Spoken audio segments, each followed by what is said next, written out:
That's right. Back at it again, Full Custom Hot Dog here, and we're doing another Blu-ray review.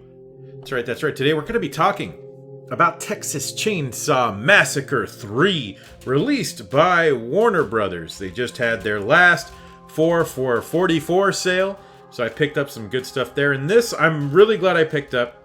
I've seen it before, but not in a long time, so I wanted to revisit it, and after watching this, I kind of want to just buy all the Texas Chainsaws because I haven't seen a lot of them in quite some time. And it's one of those series that I forget how much I really like it in its entirety, even if the continuity is super muddy, which we'll touch upon here in a bit. But first, let's get into the details of what is on this disc.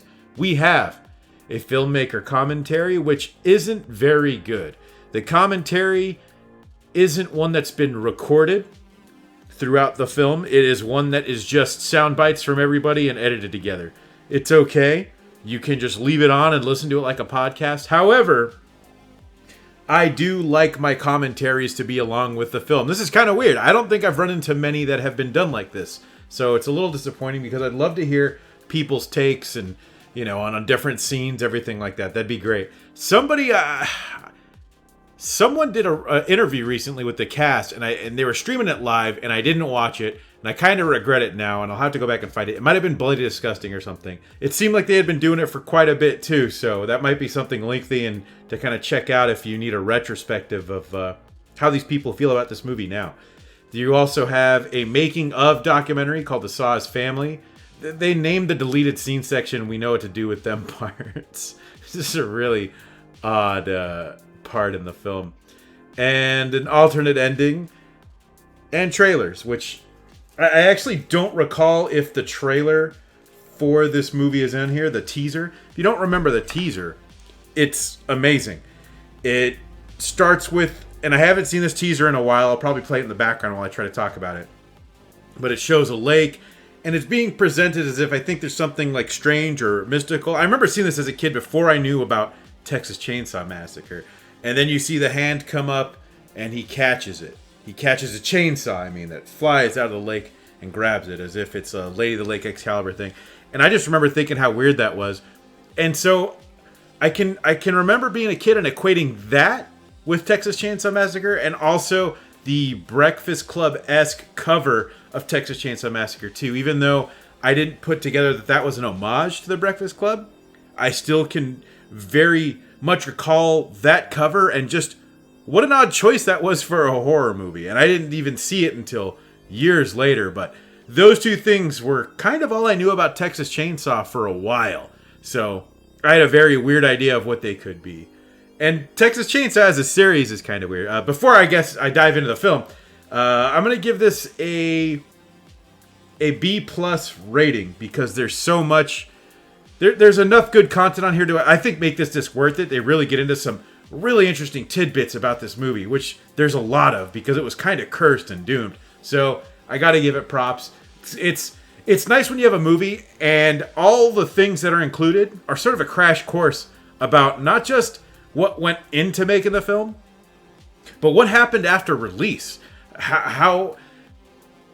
But what happened after the release of the film, the box office, any kind of backlash, the pre-production. There's a lot that can go into films. Sometimes it seems pretty straightforward. This didn't seem like one of those times.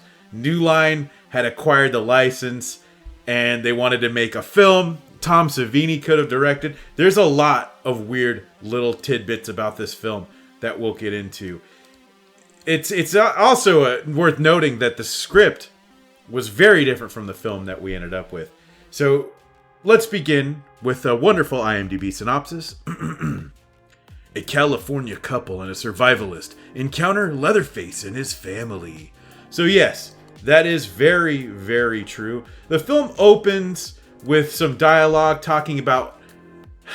This film sits in a weird place because it almost feels like it ignores 2.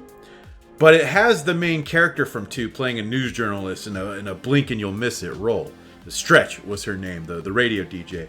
And she's playing a news anchor, and she's hosting from the scene of a crime. They don't do anything with that, so that's not even a spoiler. So, the film starts off with something about Sally from the original. This is the only survivor. Basically being saved. I'm doing this from memory. I should have pulled it up to read it off. And that someone from the Sawyer family named W.E. Sawyer was arrested and went to the gas chamber. He was the only surviving member. And he becomes Leatherface because they never found Leatherface. So he becomes Leatherface whenever he wears a face mask made of someone's face. That's what they theorize, and he ends up dying in the gas chamber. Now, doing some homework on this, because like I mentioned earlier, the timeline for Texas Chainsaw is pretty muddy. So, I have always believed that W.A. or W.E. Sawyer is Drayton Sawyer from Texas Chainsaw 2. It's also alluded to that the Sawyer name is a pseudonym. It's just a cover name. So Drayton could be as well. He could actually be W.E. I don't think it's anybody else but him. But we also don't know what happened to the other members of the family, I think. I haven't seen 2 in a bit either. So I don't remember if Chop Top dies. I don't recall. Worth revisiting, though, which I'm thinking about. I don't own the American release of 2. Anyways, I'm getting off on a little bit of a tangent. So anyways, it opens up saying that they never found Leatherface. And the only surviving member of the Sawyer family has died in the gas chamber, death penalty.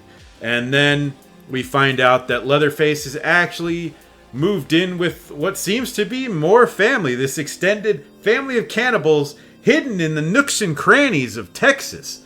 And they're just as crazy and eccentric, which is kind of what I like. If you haven't noticed, I always talk about how I like characters being wild and over the top. And that's kind of one thing the Texas Chainsaw films tend to deliver on. What I do wish, though, is I want to know more about how he gets there. If he picks up Grandpa and he just marches however many miles until he finds his other family. And they're all pretty wild. You've got Viggo Mortensen as one of them, who it's hinted that he's potentially transsexual or something in between, which I think is kind of interesting. It's something I didn't pick up on back in the day, but watching this now, it's pretty heavily alluded to. But that's not really foreign, at least to the Texas Chainsaw Massacre franchise. Leatherface's sexuality has always been sort of blurred and pretty wild and perverse. I only say that because I just think of him humping a chainsaw. So you get a little bit more of that in there. I really like the way some of this is shot as well. But I haven't even talked enough about what the film's actually about. So a couple of hitchhikers going cross country to deliver their dad their car. And they wind up running into Leatherface's family. His new family. You've got a pretty good cast. Ken Foree, veteran of the screen, who you probably know from things like the Halloween remake, the original Dawn of the Dead, tons and tons of Rob Zombie stuff. He's practically, if he's not a regular, then maybe it's because he hasn't been in one movie. Leatherface is played by R.A. Mihailoff. I don't know if I'm pronouncing that right, who's a wrestler. Not too sure of his wrestling name, but he may be one of the only of the infamous killers to have also been in Full House. That's right, he was in a single episode of Full House, as well as playing Leatherface. I do like his Leatherface here. It's big. I've heard it referred to as him being alpha, which I don't mind. He's got that build. He should use it. I didn't care for the mask in this one. I think it's too dark, but that's just me. I mentioned Viggo Mortensen earlier, who you know from Lord of the Rings, of course. You've also got somebody named William Butler, who has also been in a Friday the 13th movie and Freddy Nightmare. So he's kind of one of a few actors who have co-starred with 3 of the biggest killers of cinema. And this film's directed by Jeff Burr, someone I'm not too familiar with, but it does look like he currently does a ton of work with Full Moon. And as much as I shit on Full Moon, they would probably be a pretty rad company to work for. So I think that would be sweet. That'd probably be the sweetest gig to work for Full Moon. Because you just write whatever and just put, at least lately, it just seems like you slide weed into a title and you've got a movie. We talk about all the time. We talk about that on the Kinonomicon. Anyway, so that's basically what this film's about. Another group of cannibals. there's a weird line that gets tossed around by the character named Tinker, played by Joe Unger, and it's all of these lines in reference to technology. Technology's our friend, and it seems weird and out of place because there's nothing to really make you think that these people are very technical, and there are some light gadgets here and there, but apparently in the original script it was hinted at much more. So in this, you get one of my favorite scenes, probably throughout all the Texas Chainsaw Massacres. Leatherface playing on a computer that was made by Tinker. There's this head smashing machine made by Tinker. Tinker, it's alluded to, it seems like he's made his mother's voice box, which is really creepy. She talks through this speaker box, and made I think he's the one with the hook hand. Yeah. So made that hook hand as well. In the original script, a lot of them were going to have replacement parts, a lot of chrome replacement parts that I think would have looked pretty weird, but we would have gotten such a odd, funky movie. I can't help but wish we would have gotten that script with these crazy rural cyborg junkyard people. That sounds kind of cool. And I don't know how far or where you could take the Texas Chainsaw franchise to where it's not just the same story. There's a new Texas Chainsaw coming out that's supposed to remove 2 and 3 and onwards.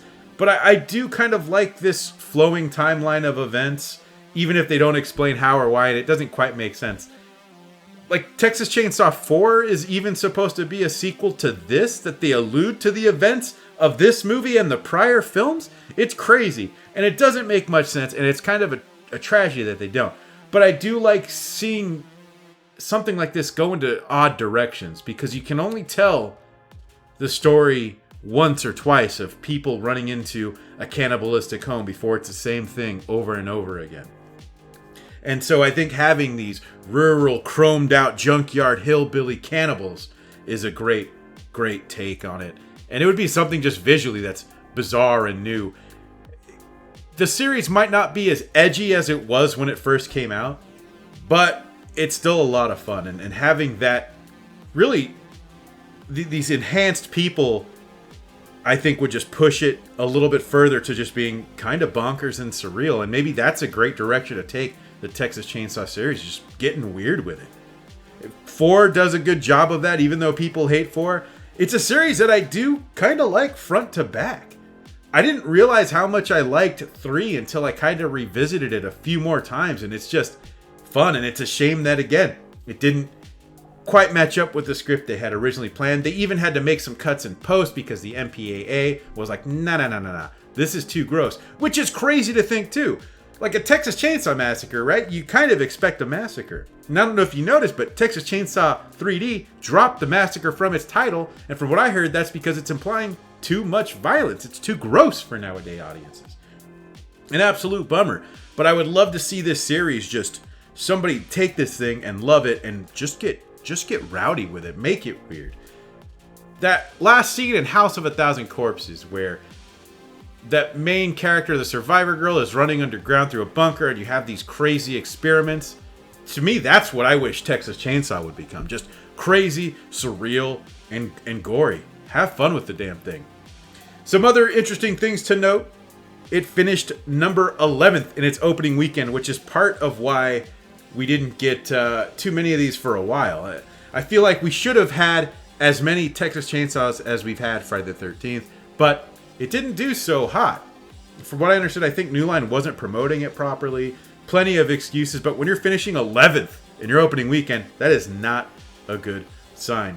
It's also unfortunate, too, in this film that there are some perfect opportunities for head explosions that this film doesn't take, and it really surprised me because it sets them up so perfectly. But I do like this one quite a bit. And again, in retrospect, I really do like this whole series. This one seems to do a little bit more world building than some of the other ones. And it may not be as fun as something like 2, which is just also pretty crazy, but I like a lot here. And as someone who loves chainsaws, how can you not love the new Leatherface chainsaw? I absolutely adore it. I wonder, now I'm kind of curious to know if someone does replicas of those chainsaws. From what I understand, those were like $3,000 a pop. They made, I think they said he had 3 working chainsaws on set, and then there was a plastic version of each one as well. But man, that chainsaw's cool. There's so many cool things in here. They all, and I mentioned the world building, and I say that because they allude to the fact that Leatherface is making babies. Spoiler alert, the little girl in this movie is supposed to be his kid, which is nuts. So there's more there that I wish we could have seen, that Leatherface is a father.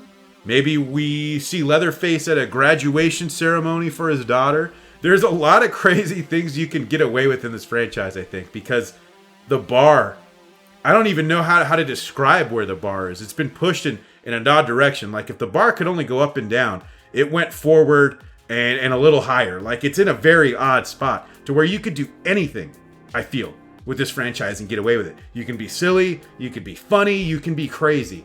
And we're getting mostly straightforward things, and it's not quite a complaint. But man, give me some more crazy chainsaw action, please. I don't ask for much. But anyway, can't believe I was able to ramble so much about Texas Chainsaw 3, but it's a great movie that I do really like. A spirited cast who went as hard as they could, you know? And you gotta give them credit for that. I would have appreciated a little bit more kills and gore. It's a little lackluster on that front for a Texas Chainsaw movie. But anyways, I did like this movie. I'll probably watch it again sooner than later. But anyways, I'm your host, Full Custom Hot Dog. You can follow me on Twitter. It's Full Custom Hot Dog without the last O, because that's just too long for Twitter. So, thank you all for watching, and until next time. If you like what you see, I love what I see. Make sure to hit that subscribe button and the bell for notifications so you can watch whatever comes next.